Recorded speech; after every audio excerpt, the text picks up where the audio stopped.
असम के Kaziranga national park में गैंडे, हाथी, बाघ और भी कई वन्य जीव रहते हैं। पार्क के पास के इलाके में ही लोग भी रहते हैं, जिनके खेतों में कभी कभी ऐसे बड़े जानवर चले जाते हैं।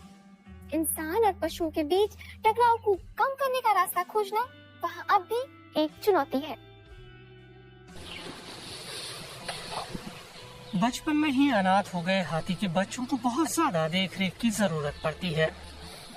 वाइल्ड एनिमल रेस्क्यू सेंटर के कर्मचारी हर दिन कई घंटे इन बच्चों को सहलाते और दुलारते हुए गुजारते हैं।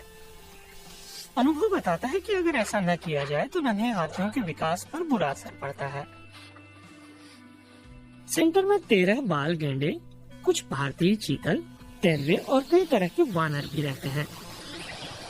ज्यादातर यहाँ पास के काजीरंगा नेशनल पार्क से आए हैं।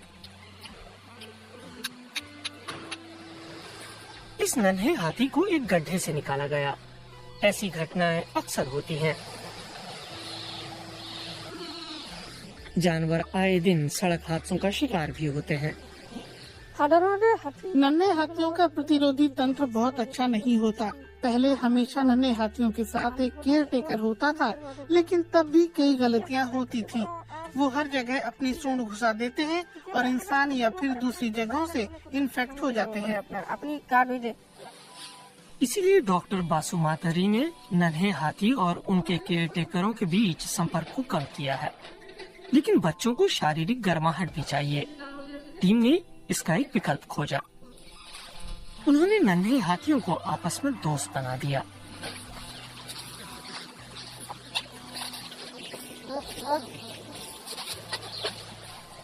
ये दोनों बच्चे अब एक साथ रहते हैं। दोनों एक ही जगह सोते भी हैं। सर्द रातों में उन्हें पैजामे पहनाए जाते हैं।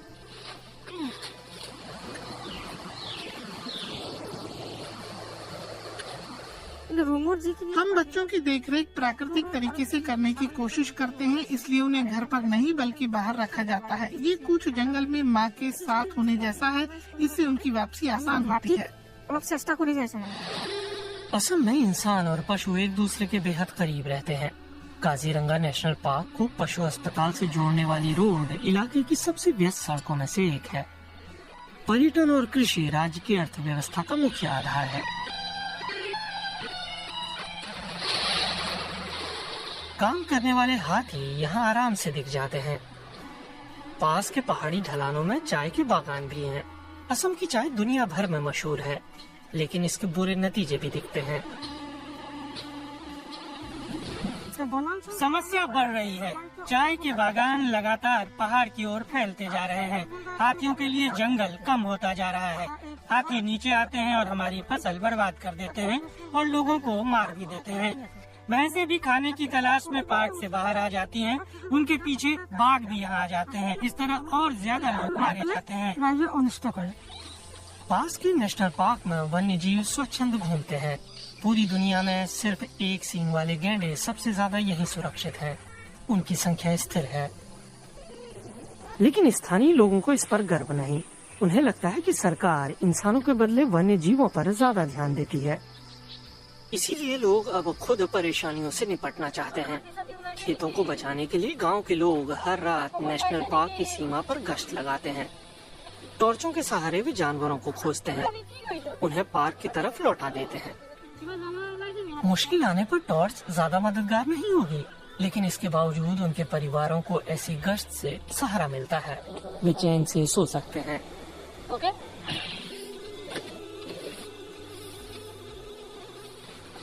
वहीं दूसरी तरफ हाथियों को सेंटर से निकलकर जंगल में रहने की आदत सीखनी होगी। 5 साल पहले पार्क में पैदा हुए इन बच्चों ने अब अपना झुंड बना लिया है। हर दिन उन्हें जंगल में खाना खोजने की ट्रेनिंग दी जाती है। उन्हें गांवों और सड़कों से दूर रहना भी सिखाया जाता है।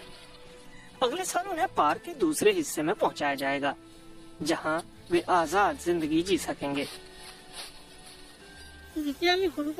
हम इनकी परवरिश करते हैं, बड़ी बोतलों से आहार देते हैं, लेकिन जब हम उन्हें मानस पार्क ले जाते हैं तो वो बिछड़ना भावुक और दुखी कर देता है। कभी कभार मैं वहाँ जाकर उन्हें पुकारता हूँ, वो भी मुझसे मिलने आते हैं। उन्हें उनके प्राकृतिक आवास में देखना अच्छा भी लगता है। उनका जंगलीपन देखने और चिंगाड़ सुनने में भी मजा आता है।